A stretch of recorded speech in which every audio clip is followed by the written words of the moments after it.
ច្ចុប្បន្នសម្រាប់ការងាររៀបថ្នាំដែក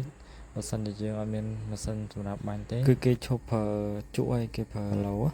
ដោយសារយើងងាយស្រួលប្រើប្រាស់ធ្វើការងារយើងធ្វើការបានលឿនសម្រាប់ដែកថងឬក៏ដែកធំសម្រាប់ខ្ញុំឥឡូវវាជាជំរឿនទី1ហើយបើសិនជាខ្ញុំអត់ប្រើម៉ាស៊ីនអញ្ចឹងណាពេលខ្លះយើងអត់ចង់ប្រើម៉ាស៊ីនដោយសារតែវាក្បាច់ក្បោឬវាយូរយើងរៀបចំតែថ្នាំអីផ្សេងអញ្ចឹងណាអញ្ចឹងបើយើងប្រើឡូវាសាមញ្ញវាងាយតើតើនឹងគុណភាពក៏យើងអាចទទួលយកបានត្បិតតែពេលខ្លះការងារខ្លះយើងក៏អាចចោលជក់បានដែរដោយសារតែមានក្លុកក្លៀតមួយចំនួនដែលអាឡូលាបអត់ដល់ប៉ុន្តែជក់វាអាចលាបដល់អញ្ចឹងណាសម្រាប់បច្ចេកទេសលាបវិញយើងអត់ពិបាកអីទី1យើងជ្រលក់ហើយយើងលាបទឹកទី1ឲ្យបានស្អាតអញ្ចឹងទៅយើងលាបឲ្យបានតែសពទៅបានហើយយើងមិនខ្វល់លាបទៅវាស្អាតអីមិនទេយើងគ្រាន់លាបមកសពជាតិដែកសិនទៅដោយសារតែវានៅសែអញ្ចឹងជួយើងរុញថែមទៀតក៏វាអាឡត់ថ្នាំមកវិញអញ្ចឹងណាអញ្ចឹងយើងកុំខ្វល់ពីវាយើងលាបតែមកសពដែកមកល្មមហើយយើងទុកវាស្ងួតទៅហើយចាំយើងរុញទឹកទី2តើនឹងការងារលាបទឹកទី2យើងអត់ប្រើទឹកថ្នាំជោគពេកទេអញ្ចឹងយើងជ្រលក់បែបស្ងួតហើយយើងរុញពីលើអញ្ចឹងទៅរុញមកសព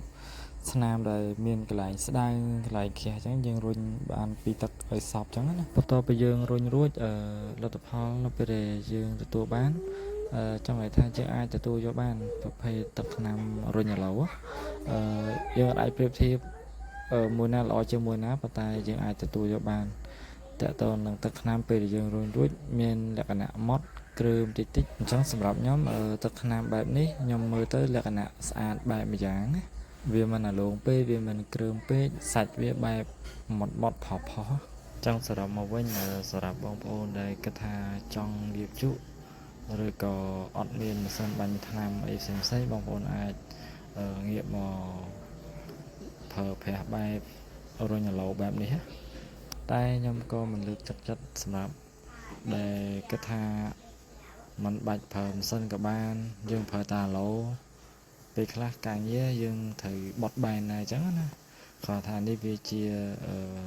បទពិសោធន៍ខ្ញុំមួយដែលខ្ញុំរៀបចំការងារផ្សេងដែលយើងអត់ចាំបាច់ត្រូវប្រើម៉ាស៊ីនណាអញ្ចឹងវាអាចជួយយើងមកគ្រាដែរអញ្ចឹងណាតើតើនឹងការងារមួយចំនួនពេលខ្លះការងារតិចតួច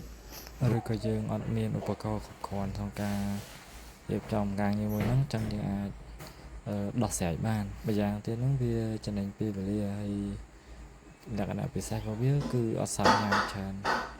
វាបែបសាមញ្ញងាយតែគុណភាពយើងអាចទទួលយកហើយដែលខ្ញុំឆ្លាញ់មួយទៀតហ្នឹងគឺទឹកថ្នាំ VKLR ចាំវីដេអូមានតែប៉ុណ្្នឹងទេអរគុណ